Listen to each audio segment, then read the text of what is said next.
Medical store के दूसरी तरफ एक लड़का खड़ा हुआ है जिसकी उम्र 5 साल है और उसने मैले कुचले फटे पुराने कपड़े पहन रखे हैं। उसके हाथ में एक दवाइयों का पर्चा है और वह मेडिकल स्टोर की तरफ देख रहा है, यानी कि उसके पास पैसे नहीं है और वह इन दवाइयों को लेना चाहता है। अब यहाँ पर बहुत सारे लोग आकर दवाइयां ले जा रहे थे, लेकिन किसी को भी उस बच्चे को देखकर कुछ भी नहीं पड़ी थी। लेकिन तभी वहां पर एक अनीता नाम की महिला आती है और आने के बाद जैसे वो कुछ दवाइयां स्टोर से लेने के बाद वापस मुड़ती है तो उसकी भी नजर उस बच्चे पर पड़ती है और उसके हाथ में पर्ची देखकर वह समझ जाती है कि इस बच्चे को दवाई लेनी है, लेकिन इसके पास पैसे नहीं है। उसके बाद जो अनीता होती है उस बच्चे के पास जाती है और उसकी दवाइयों का पर्चा लेकर उसको वो दवाइयां लाकर दे देती है और कहती है कि बेटा ये लो दवाई, और जिस काम में तुम्हें इन दवाइयों को ले जाना है वहां पर ले जाओ। राजू उस महिला की तरफ देखता ही रह जाता है और उसका चेहरा उसके दिलो दिमाग में बस गया था। और फिर 15 साल बाद कुछ ऐसा होता है कि यहाँ पर राजू और उस महिला की दोबारा से मुलाकात होती है और उसके बाद राजू की जिंदगी पूरी तरह से बदल जाती है। कौन थी वह महिला और किस वजह से राजू की जिंदगी पूरी तरह से बदल गई थी,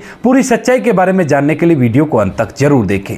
मुंबई के अंदर एक राजू नाम का लड़का अपनी मां के साथ एक गरीब बस्ती में रहा करता है। मां दूसरों के घरों में काम किया करती है और बेटा अभी इधर उधर घूमा करता है क्योंकि उसके पढ़ने लिखने का टाइम नहीं हुआ है और वह इधर उधर बच्चों के साथ खेलकर अपना समय व्यतीत किया करता है। धीरे धीरे समय बीतता है, लेकिन जैसे राजू 5 साल 4 दिन का होता है तो उसी दौरान यहाँ पर जो राजू की माँ होती है उसकी तबीयत एकदम से खराब हो जाती है और वह घर के अंदर एकदम से बेहोश हो जाती है। अब जैसे राजू की माँ घर के अंदर बेहोश हुई थी तो उसके बाद राजू अड़ोस पड़ोस के लोगों को आवाज लगाता है और उन्हें आकर अपनी माँ का हाल दिखाता है। जब वो लोग देखते हैं कि इसकी माँ बेहोश हो गई है तो उसके बाद वहां के लोग जो होते हैं उठाकर उसकी माँ को सरकारी हॉस्पिटल में भर्ती करा देते हैं और साथ में राजू को उन लोगों ने वहां पर पहुंचाया था। लेकिन उसकी माँ को हॉस्पिटल में भर्ती कराने के बाद वो लोग वहां से वापस लौट जाते हैं और अपने अपने काम धंधे में लग जाते हैं, क्योंकि मुंबई जैसे शहर के अंदर रोज कमाना पड़ता है वरना शाम को रोटी नसीब नहीं होगी। इसी वजह से वो लोग वहां से अपने अपने काम धंधे पर चले गए थे और कहा था कि बेटा ये सरकारी हॉस्पिटल है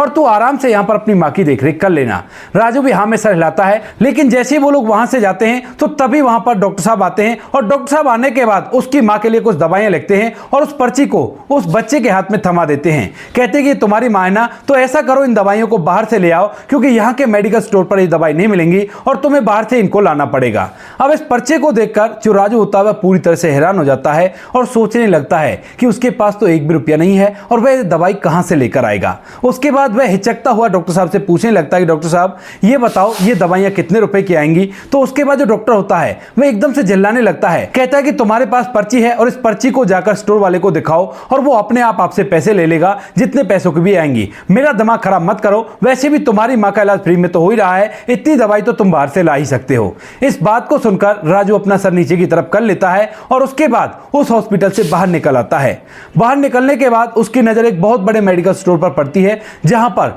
ढेर सारे लोग दवाइयां खरीद रहे थे और राजू भी दूर खड़ा होकर उस मेडिकल स्टोर को देखने लगता है। अब उसकी हिम्मत नहीं होती क्योंकि यहाँ पर काफी ज्यादा भीड़ है और इस भीड़ के अंदर वह जाकर कैसे इन दवाइयों के पर्चे को उसे दे और उसे कहे कि फ्री में मुझे ये दवाई दे दो। इसी वजह से वह सड़क के दूसरी ओर खड़ा होता है और उस मेडिकल स्टोर की तरफ टुकुर टुकुर देख रहा था। काफी देर तक ढेर सारे लोग वहां पर आते हैं, राजू उनको देख रहा था और अपनी दवाइयां ले लेकर वहां से चले जाते हैं। लेकिन किसी की भी नजर अगर राजू की तरफ पड़ भी जाती तो वह उस पर ज्यादा गौर नहीं दिया करता है और सभी लोग अपनी भाग दौड़ में पूरी तरह से व्यस्त थे। तभी वहां पर अचानक से एक अनीता नाम की महिला आती है जिसकी उम्र लगभग 30 से 35 साल रही होगी और वह भी और लोगों की तरह इसी मेडिकल स्टोर पर अपने लिए दवाइयां लेने के लिए आई थी। इसके बाद जो राजू होता है वह मेडिकल स्टोर की तरफ देख ही रहा था और जैसे वो महिला दवाइयां लेकर वापस मुड़ती है तो उसकी नजर अचानक से इस राजू नाम के लड़के पर पड़ जाती है जो कि सड़क के दूसरी साइड खड़ा हुआ था और उसके हाथ में एक दवाइयों का पर्चा था। अब यह महिला पहले तो उसे देखते हुए वहां से जाने लगती है,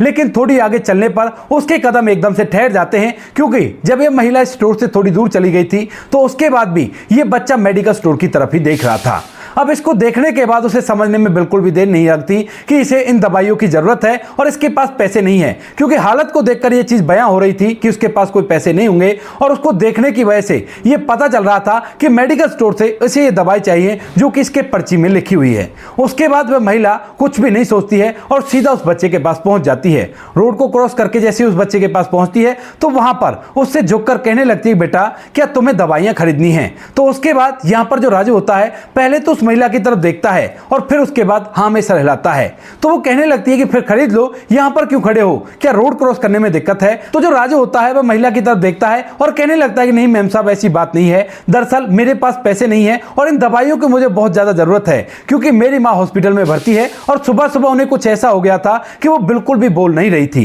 अब इस बात को सुनने के बाद यहाँ पर जो अनीता होती है उसे उस बच्चे के अंदर कुछ ऐसा दिखाई देता है जिसे देखने के बाद वह एकदम से अपनी आंखों में आंसू ले आती है और कहती है कि लाओ बेटा मैं लाकर देती हूँ तुम्हें इन दवाइयों को और कोई भी दिक्कत नहीं है। इसके बाद अनीता उससे उसका पर्चा लेती है और एक हाथ में उसके हाथ को थामती है। हाथ को थामने के बाद वह उसे वहां से उस मेडिकल स्टोर पर ले जाती है और वहां जाकर उस पर्चे को काउंटर पर रख देती है। मेडिकल स्टोर वाला उन दवाइयों को निकालता है और निकालने के बाद बताता है कि मैडम आपके 200 रुपए हो गए। महिला अपने पास से 200 रुपए निकालती है और उस मेडिकल स्टोर वाले को दे देती है। राजू उन दवाइयों को लेता है और अपनी तोतली सी आवाज में मैडम का धन्यवाद करता है। इसके बाद मैडम उसके सर पर हाथ फेरती है और कहती है कि बेटा कोई बात नहीं, ले जाओ इन दवाइयों को और अपनी माँ का इलाज करवाओ क्योंकि माँ दुनिया में बहुत बड़ी ताकत हुआ करती है। क्योंकि माँ जब तक हमारे साथ रहती है हमें किसी भी चीज से डर नहीं लगता, लेकिन जब माँ चली जाती है ना तो उसके बाद जिंदगी पूरी तरह से बर्बाद हो जाती है। दरअसल यहाँ पर जो अनीता होती है उसे यही चीज राजू के अंदर दिखाई दी थी क्योंकि उसकी माँ भी बचपन में किसी ऐसी बीमारी को लेकर इस दुनिया से चली गई थी और उसके बाद से बार बार उसे अपनी माँ की याद आया करती थी और जब बच्चा दवाई के लिए संघर्ष कर रहा था तो उसे इसी बात को देखकर आंसू आ गए थे और उसने ये बात भी इसीलिए कही थी। इसके बाद जो राजू होता है वहां से भागा दौड़ा अपनी माँ के पास चला जाता है और यहाँ पर जो अनीता होती है वह अपने रास्ते निकल जाती है। राजू हॉस्पिटल पहुंचता है और वहां पर जो डॉक्टर साहब होते हैं उनको वो दवाइयां लाकर दे देता है। डॉक्टर साहब उससे चिल्लाते भी हैं लेकिन वो कहता है कि साहब पैसों का इंतजाम करने में दिक्कत हो गई और इसी वजह से देर हो गई है। इस बात को सुनकर डॉक्टर साहब को भी रियलाइज होता है कि इस बच्चे के पास कहां से पैसे होंगे क्योंकि ये तो काफी ज्यादा छोटा है। तो उसके बाद जो डॉक्टर साहब होते हैं वो अपनी पहले की बात के लिए उससे माफी मांगते, कहते हैं बेटा दरअसल यहाँ पर भीड़ ज्यादा हुआ करती है तो इसी वजह से मैं थोड़ा सा चिड़चिड़ा रहा करता हूँ, तो पहले जो मैंने तुमसे कहा था उसके लिए मुझे माफ कर देना और आगे से मैं ऐसा कुछ भी नहीं करूंगा। उसके बाद राजू की माँ का इलाज होता है और लगभग आधे घंटे के बाद ही उसकी माँ को होश आ जाता है। यहाँ पर जो राजू की माँ होती है उसने कुछ पैसे मुसीबत के लिए बचा कर रखे थे तो राजू की माँ राजू को बताकर उन पैसों को अपनी झुग्गी से निकलवा लाती है और उन्हीं पैसों से अपना इलाज अब यहाँ पर करवाने लगती है। धीरे धीरे समय बीतता है और समय के साथ साथ राजू बड़ा होने लगता है। राजू की माँ ने उसका स्कूल में एडमिशन करा दिया था और वह स्कूली पढ़ाई को पढ़ रहा था, लेकिन जैसे वो 8वीं क्लास में आता है तो उसके बाद एक दिन उसे अपने पिता की याद आती है और एक दिन शाम के समय जब वे माँ और बेटे दोनों उस झुग्गी के अंदर आराम कर रहे थे तो वो अपनी माँ से कहने लगता है कि माँ मेरे पिताजी कैसे थे और वो किस तरह से दुनिया को छोड़कर चले गए, क्योंकि यहाँ पर जो राजू के पिता थे वह उसके जन्म से भी पहले इस दुनिया को छोड़कर जा चुके थे और उसके बाद माँ ने ही मेहनत मजदूरी करके अपने बच्चे को पाला पोसा है और इस काबिल बनाया है कि आज वो उससे उल्टा जवाब पूछ सके। इसके बाद माँ जैसे ये बात सुनती है तो उसकी आंखों में आंसू आ जाते हैं और वो कहने लगती है बेटा तेरे पिता बहुत अच्छे इंसान थे और मुझसे बहुत ज्यादा प्यार किया करते थे। जब उन्हें पता चला था कि तुम इस दुनिया में आने वाले हो तो उसके बाद वो बड़े ही खुश होते हैं कि हमारे परिवार में एक सदस्य बढ़ने वाला है और इसी खुशी के चलते एक दिन वो दोस्तों के साथ शराब पी लेते हैं और उसी शराब के कारण जब वह रास्ते में वापस लौट रहे थे तो एक तेज रफ्तार कार ने उनको इस दुनिया से विदा कर दिया और उसके बाद मैं अकेली रह गई, लेकिन मैंने हिम्मत नहीं हारी और तुझको इस दुनिया में जन्म दिया और अब तुझे पाल पोस कर इस काबिल कर दिया है कि तुम मुझसे पूछ सकता है कि तुम्हारे पिता कैसे थे। इस बात को कहते हुए माँ आंखों में आंसू लेकर मुस्कुराने लगती है और अपने बेटे के सर पर हाथ फेरती है, कहती है कि बेटा अब सो जा, सुबह तुम्हें स्कूल जाना है और मुझे भी अपने काम पर जाना है। माँ बेटे दोनों सो जाते हैं और दूसरे दिन सुबह उठकर उनकी वही दिनचर्या चलने लगती है। माँ तो दूसरों के घरों में काम करने के लिए जाया करती और जो बेटा होता है वह अपना स्कूल में अच्छे से पढ़ाई करने के लिए जाया करता। धीरे धीरे जो राजू होता है वो 20 साल का हो जाता है और अब तक उसने अपनी पढ़ाई लिखाई तो कंप्लीट कर ही ली है, लेकिन उसके बाद वह अब एक नौकरी किया करता है। नौकरी करने के बाद वह अपनी माँ को घर में रखा करता है और अच्छी तरह से उसकी देखभाल किया करता है। भले ही वो अभी तक भी उसी झुग्गी में रहा करते हैं, लेकिन बेटा माँ के सभी सपनों को पूरा करना चाहता है और इसीलिए कभी कभी तो वो 2-2 3-3 काम किया करता है ताकि वह अपनी माँ को छोटी मोटी खुशी दे सके। यानी कि कभी तो उसे नई साड़ी लाकर देता है, कभी उसके लिए अच्छे कंपनी के जूते लाता है और घर के अंदर छोटे मोटे खुशियों के सामानों की पूर्ति किया करता है। वो लोग वैसे तो खुशहाल जिंदगी जी रहे थे, लेकिन यहाँ पर राजू को पैसे कमाने की वो थी और इसी वजह से वो सोचा करता था कि मुझे किसी भी तरह से और भी ज्यादा पैसे कमाने हैं, क्योंकि यहाँ पर अब बुढ़ापे में माँ की तबीयत खराब रहने लगी है तो माँ की बीमारी के लिए भी पैसा चाहिए और साथ में उसे अपने घर को चलाने के लिए भी पैसा चाहिए। इसी वजह से वह और भी ज्यादा पैसा कमाना चाहता है और धीरे धीरे कुछ समय बीतता है। तभी एक दिन सुबह सुबह राजू नाइट ड्यूटी करने के बाद वापस लौट रहा था और जैसे ही वो स्टेशन पर उतरता है तो वहीं पर उसे एक बुजुर्ग महिला एक बेंच पर बैठी हुई दिखाई दे रही थी और वह बैठकर काफी कुछ सोच रही थी और उसके हाथ में उसकी ट्रेन का टिकट था। अब वह टिकट को देख देखकर बहुत ही ज्यादा घबराई हुई प्रतीत हो रही थी कि मानो उसे ट्रेन में चढ़ने से डर लग रहा हो, क्योंकि उसके हाथ पैर बुरी तरह से कांप रहे थे। और यह सब कुछ देखने के बाद राजू समझ जाता है कि यह महिला ट्रेन में चढ़ना चाहती है, लेकिन बुढ़ापे की वजह से यह ट्रेन में चढ़ नहीं पा रही है। इस बात को देखकर जो राजू होता है उसका मन करता है कि इस महिला की मदद कर दें, और उसी वजह से वह सीधा उस महिला के पास पहुंच जाता है, क्योंकि राजू काफी ज्यादा दयावान प्रवृत्ति का इंसान है। इसके बाद जैसे वो महिला के पास जाता है तो दूर से खड़ा होकर उसकी टिकट को देखने लगता है, और टिकट को देखने के बाद उसे पता चलता है कि थोड़ी देर में जो ट्रेन आने वाली है उस ट्रेन के अंदर इस महिला को बैठना है। इसके बाद जो राजू होता है वह एकदम से उस महिला के पास जाता है और उससे कहने लगता है कि माँ जी, क्या आपको ट्रेन में चढ़ना है? तो उसके बाद जो बुजुर्ग महिला होती है वो कहती है कि हाँ बेटा, ट्रेन में तो चढ़ना है, लेकिन मेरी हिम्मत नहीं हो रही कि मैं किस तरह से ट्रेन में चढ़ूं। दरअसल मुझे कंपन बाय है, और कभी कभी जब ये ज्यादा हो जाया करती है तो मुझसे अपना शरीर संभाला नहीं जाता, और मेरा जो बेटा है उसने मुझसे कहा भी था कि माँ मैं गाड़ी भेज देता हूँ, गाड़ी में तुम आ जाना, लेकिन मुझे क्या पता था कि कल ही दूसरे दिन ही मुझे कंपन बाय हो जाएगी और उसकी वजह से मुझे ट्रेन में चढ़ने में दिक्कत हो सकती है। इसके बाद जो राजू होता है वो मुस्कुराता है और कहता है कि अम्मा दिखाना आपकी कौन सी ट्रेन का टिकट है। तो उसके बाद अम्मा उस टिकट को उसकी तरफ बढ़ा देती है, और यहाँ पर वो देखकर कहने लगता है कि इसी ट्रेन में तो मुझे चढ़ना है, आप चिंता मत करो, मैं आपको अपने साथ लेकर इस ट्रेन में चढ़ जाऊंगा और कोई भी परेशानी नहीं है। अब उस बूढ़ी अम्मा को पहले तो डर भी लगता है, क्योंकि ढेर सारी बातें उसने मुंबई के बारे में सुन रखी थी, लेकिन उसकी हालत काफी ज्यादा बुजुर्ग थी, तो वह सोचने लगती है कि मुझ जैसी बुढ़िया से क्या लेगा, और कोई बात नहीं, इसके साथ चल देती हूं। इसके थोड़ी देर बाद वहां पर ट्रेन आ जाती है, और जैसी ट्रेन आती है तो यहां पर जो राजू होता है वह उसकी दूसरी साइड में जाता है और उसके कंधे को पकड़कर उसे उठाने लगता है। अब जैसे वो दूसरी तरफ में जाकर उसे कंधे से पकड़कर उठाता है तो उसके कान के नीचे एक तिल होता है, और उस तिल को देखकर लगभग 15 साल पहले की एक बात याद आने लगती है, जब एक महिला ने उसकी मां की दवाई के लिए पैसे दिए थे। जब उसके पास कोई भी सहारा नहीं था तो उस टाइम पर उस महिला ने उसे मदद दी थी। उस तिल को वो गौर से देखता है, और देखने के बाद इस महिला के चेहरे की तरफ देखने लगता है। देखने से वह उसे पहचान लेता है, ये जो बुजुर्ग महिला है यह और कोई नहीं, वही अनीता है जिसने उसकी इस दिन मदद की थी। और उसके बाद वह धीरे धीरे सहारा देकर बड़े ही प्यार से उसे उस ट्रेन के अंदर चढ़ा देता है, जिस ट्रेन के अंदर बिना सहारे के इनका चढ़ पाना बड़ा ही मुश्किल था। जैसे बुजुर्ग महिला उस सीट पर बैठ जाती है जिसका नाम अनीता है, तो एकदम से जो राजू होता है उनके पैर छूने लगता है। अब यहाँ पर जैसे राजू पैर छूता है तो पैर छूने के बाद साइड वाली सीट पर बैठ जाता है। जैसे अनीता के पैर इसने छुए थे तो अनीता बड़ी आश्चर्य में पड़ जाती है कि आज के जमाने में ऐसा बच्चा कहां से आ गया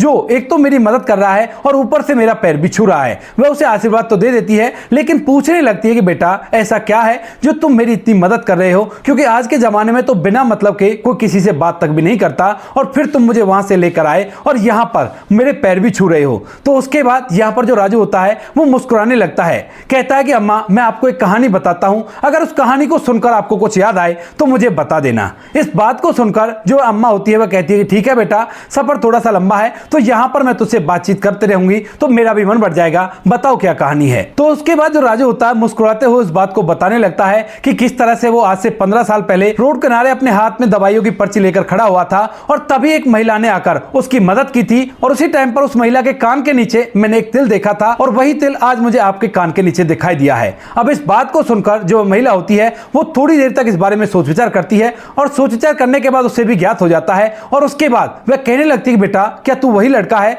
जिसको उस दिन मैंने 200 रुपए की दवाई दिलाई थी। तो इसके बाद जो राजू होता है वह मुस्कुराने लगता है, कहता है कि हाँ अम्मा मैं वही लड़का हूं जिसकी आपने उस दिन मदद की थी, और आपकी वजह से मेरी माँ आज सही सलामत है, और आज तक भी हम लोग खुशियों के साथ जीवन व्यतीत कर रहे हैं। इस बात को सुनने के बाद अम्मा बड़ी मुस्कुराती है, और उसके बाद उससे ढेर सारी बातें करती है। बातों के दौरान वह उससे उसकी कंडीशन के बारे में पता करती है, तो यहाँ पर राजू सब कुछ उसे बता देता है कि वो फिलहाल अपनी माँ के साथ उसी झोपड़पट्टी में रहा करता है, और साथ में यहाँ पर फिलहाल वह एक कंपनी में काम भी किया करता है। अब उस कंपनी की ड्यूटी को करने के बाद वह वापस लौट रहा था, लेकिन जैसे ही उसने यहाँ पर आपको देखा तो आपकी मदद करने के लिए वो दोबारा से स्टैंड में बैठा है। अब यहाँ पर यह महिला उसकी तरफ देखने लगती है और कहती है कि बेटा बहुत अच्छा, और जिंदगी में बहुत ज्यादा तरक्की करो, कोई भी दिक्कत तुम्हें ना घेरे, और अगर ऐसी बात है कि तुम नाइट ड्यूटी करके आए हो तो बेशक से वापस लौट जाओ। राजू मना करता है, कहता है कि नहीं अम्मा, अगर आपको चढ़ने में दिक्कत हो सकती है तो आपको उतरने में भी दिक्कत होगी। लेकिन तभी जो अम्मा होती है वो कहती है कि नहीं बेटा ऐसी बात नहीं है, उतरना तो एक बार का ही है, चढ़ने में ही दिक्कत हो सकती है, जब ट्रेन रुक जाएगी तो उसके बाद मैं आराम से उतर जाऊंगी, और वैसे भी वहां पर मेरा बेटा मुझे लेने के लिए आने वाला है।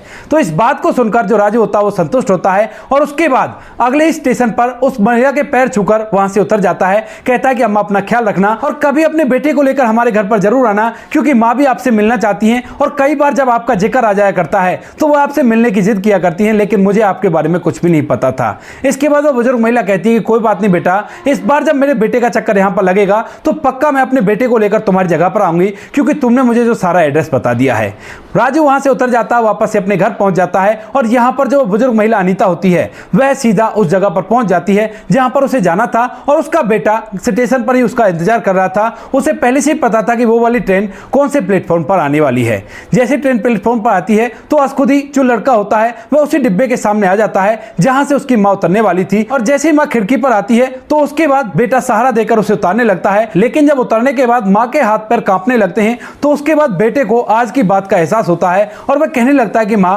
अगर ऐसी दिक्कत हो गई थी तो आपको ट्रेन से आने की क्या जरूरत थी, क्योंकि बेटे को भी पता है कि मां को ऐसी ऐसी बीमारी कभी कभी हो जाया करती है और यहां पर मां को भी पता है। तो मां कहने लगती है कुछ भी नहीं बेटा, काफी सारे पैसे खर्च आएंगे और इसी वजह से मैंने नहीं कहा था। लेकिन बेटा कहने लगता है कि रुपए पैसों की दिक्कत कहां है, मैं अब अच्छी खासे कमाया करता हूं, हमारी खुद की कंपनी है, तो आपको पैसों की दिक्कत तो लेने की जरूरत ही नहीं है। लेकिन तभी मां अपने बेटे की तरफ मुस्कुराती है और कहती है कि बेटा, पैसा बड़ा ही कीमती है और इसकी वैल्यू करनी चाहिए, वरना ये पैसा ही हमें एक दिन ठुकरा देता है। इस बात को सुनकर जो बेटा होता है वो कहने लगता है कि मां, आप तो ऐसे ही कहा करती हो, किस लिए इंसान पैसा कमाता है, माँ बाप की सेवा के लिए। लेकिन तभी जो माँ होती है वो कहती है कि चुप हो जाओ बस, मुझे पता है तुम कितने लंबे प्रवचन दोगे। इसके बाद दोनों माँ बेटे वहां पे उस जगह वाले घर चले जाते हैं। लेकिन जो बेटा होता है अभी तक भी उसे इस बात का बुरा लग रहा है और वो कहने लगता है कि माँ, आपने अच्छा नहीं किया। लेकिन तभी माँ कहती है कि माँ, कोई परेशानी नहीं है, यहाँ पर मुझे एक लड़का मिल गया था और उसने मुझे सहारा देकर चढ़ाया और मेरे साथ एक स्टेशन तक ट्रेवल भी किया था। अब इस बात को सुनकर बेटा हैरान हो जाता है और कहने लगता है कि माँ, तुम झूठ बोल रही हो ना, ताकि मैं ऐसा ना करूं। लेकिन तभी जो माँ होती है वो कहती है कि नहीं बेटा, मैं झूठ नहीं बोल रही, ये बिल्कुल सच है, और अगर तुझे विश्वास नहीं है तो तू बेशक से आज ही मेरे साथ चल, मैं तुम्हें उस लड़के से मिला दूंगा। इसके बाद जो बेटा होता है वो कहता है कि मैं कैसे मान लूं कि ये सच है। तो यहाँ पे जो माँ होती है वो उसे पूरी कहानी बताती है कि किस तरह से 15 साल पहले उसने उसकी माँ के लिए उसे दवाइयां दिलाई थी और आज 15 साल बाद उसने मेरे कान के नीचे तिल को देखकर मुझे पहचान लिया था और उसका घर फलानी जगह है। अब इस बात को सुनने के बाद जो बेटा होता है वह काफी ज्यादा इस बारे में सोचने लगता है, क्योंकि उसे एक ईमानदार वर्कर की जरूरत है। अगर उसके पास कोई ऐसा ईमानदार और पढ़ा लिखा लड़का हो जो कि उसकी उस कंपनी को संभाल सके तो उसके बाद वह कोई और प्लांट भी देख सकता है और यहाँ पर उसका बिजनेस और भी ज्यादा विस्तार में हो जाएगा। तो इसके बाद वह अपनी माँ से उसका एड्रेस लेता है और उससे और भी ज्यादा उसके बारे में पूछने लगता है। माँ सारी बातें बता देती है और कहती है कि बेटा, सच में बहुत एहसान फरामोश लड़का है, उसके बराबर ईमानदार लड़का मैंने कभी भी नहीं देखा। इसके बाद बेटा मन बना चुका था और दूसरे दिन अपनी माँ से उस लड़के से मिलने के लिए बोलने लगता है। तो यहाँ पर माँ कहती है कि बेटा, इतनी जल्दी क्या है। तो वह कहने लगता है कि माँ, मैं काफी दिनों से एक ईमानदार वर्कर ढूंढ रहा था ताकि वो मेरी इस कंपनी को देख सके और उसके बाद मैं इसमें से जो प्रॉफिट हुआ है उस प्रॉफिट से एक दूसरी कंपनी खोल सकूं। इस बात को सुनने के बाद माँ थोड़ी देर तक सोचती है और कहती है कि बेटा, अगर ऐसी बात है तो वो बच्चा तुम्हारे लिए बिल्कुल परफेक्ट रहेगा, क्योंकि इतनी गरीबी होने के बावजूद भी उसने ईमानदारी का रास्ता अपनाया है जिस तरह से वो बात कर रहा था। उसके बाद माँ बेटे दोनों की सलाह मिल जाती है और यहाँ से जो बेटा होता अपनी गाड़ी में अपनी माँ को बिठाकर सीधा उस झोपड़पट्टी में पहुंच जाता है जहां पर दोनों माँ बेटे गरीबों की तरह जिंदगी जिया करते हैं। सुबह का समय था तो बेटा घर के अंदर आराम कर रहा था क्योंकि उसकी नाइट ड्यूटी चली हुई थी। माँ भी घर के अंदर बिस्तर में पड़ी हुई थी क्योंकि वह बीमार रहा करती थी। और जैसे यहाँ पर दोनों माँ बेटे घर के अंदर आते हैं तो राजू की माँ देखकर पूछने लगती है कि भाई आप कौन हो और यहाँ पर क्यों चले आ रहे हो। तो उसके बाद यहाँ पर जो अनीता जी होती है वो कहने लगती है कि बहन, शायद तुम्हें नहीं पता होगा लेकिन मैं तुम्हें अच्छी तरह से जानती हूँ और तुम्हारा बेटा हमें अच्छी तरह से जानता है, एक बार उसको बुला दो, अगर वो आ जाएगा तो मुझे आराम से पहचान लेगा। लेकिन माँ यहाँ पर मना करने लगती है, कहती है कि नहीं, मेरा बेटा रात भर की ड्यूटी करके आया है और उसको परेशान मत करो, उसे आराम करने दो। तभी यहाँ पर जो अनीता जी होती हैं वो उससे जिद करने लगती है और कहती है कि बहन, आपका बेटा मुझे बड़ी अच्छी तरह से जानता है और अगर हम लोग यहाँ से वैसे ही लौट गए तो उसके बाद शायद आपका बेटा आपसे नाराज भी हो सकता है। तो इसके बाद जो माँ होती है वह अपने बेटे को आवाज लगाती है और 2-3 बोल मारने के बाद जो बेटा होता है वो उठ जाता है और उठने के बाद जैसे बाहर अनीता जी को देखता है तो एकदम से उनके बैठने का इंतजाम करने लगता है और चाय पानी का इंतजाम करने लगता है। यहाँ पर जैसे ही माँ ये सब कुछ देखती है तो बेटे से पूछने लगती है, बेटा ये कौन है। तो बेटा जो होता है वह बता देता है कि माँ, मैं आपको बता नहीं रहा था कि एक महिला ने मुझे तुम्हारी दवाई के लिए पैसे दिए थे, वो मुझे मिल गई है, तो यही है वो महिला जिनका नाम अनीता जी है। इसके बाद जो माँ होती है वो भी जैसे तैसे खड़ा होने की कोशिश करती है लेकिन अनीता जी इशारे में उन्हें लेटने का कह देती हैं। यहाँ पर जो अनीता जी का बेटा होता है वह राजू से इस बारे में बात करता है जो कुछ वह सोच रहा था और जिसके लिए वो लोग यहाँ पर आए थे। राजू जैसे इस बात को सुनता है तो वह एकदम से खुश हो जाता है, कहने लगता है कि मैं तो यहाँ पर भी काम किया करता हूँ, आपके वहां पर भी कर लूंगा और आपके वहां तो काम भले मुझे कम पैसे मिलेंगे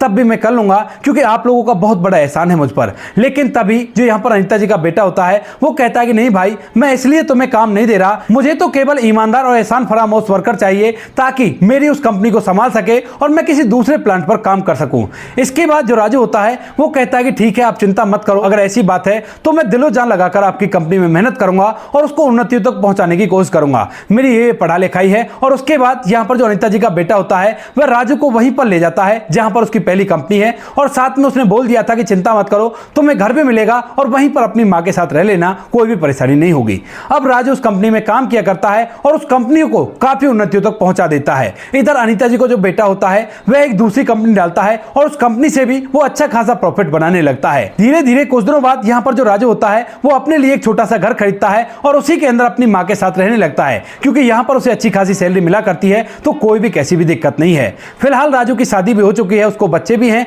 और अनीता जी बार बार राजू और राजू की मां से मिलने के लिए आया करती है। तो दोस्तों ये थी आज की कहानी। आपको जैसी भी लगी कमेंट सेक्शन में बता देना। वीडियो अगर अच्छी लगी तो वीडियो को लाइक और चैनल को सब्सक्राइब जरूर करें ताकि हमें थोड़ा सा हौसला मिल सके आप लोगों के लिए ऐसी अच्छी वीडियो बनाने के लिए। इन कहानियों को सुनाने का उद्देश्य किसी को परेशान करना बिल्कुल भी नहीं है। ये कहानी आपको इसलिए सुनाई जाती है ताकि आप लोग इन कहानियों में से कुछ ना कुछ सीख सको और अपने जीवन में उस चीज को अप्लाई कर सको। मिलते हैं किसी नेक्स्ट वीडियो नए टॉपिक के साथ, तब तक के लिए जय हिंद, जय भारत, जय हिंदुस्तान।